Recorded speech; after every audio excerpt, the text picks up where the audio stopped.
શિકારીએ જોયું, આ વેલની મદદથી હું ઝાડ ઉપર ચડી જાઉં અને ઝાડ ઉપર મારી જાળ ફેલાવી દઉં.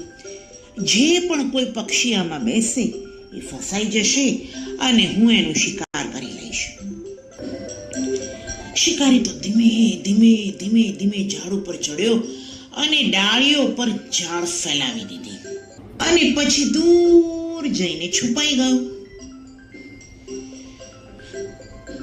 સાંજનો સમય થયો અને બધા જ બગલા ફરીને આવ્યા. ખૂબ થાક્યા એટલે ઝાડ ઉપર બેઠા. જેવા એ ઝાડ ઉપર બેઠા બધા જ બગલા જાળમાં ફસાઈ ગયા અને રડવા લાગ્યા.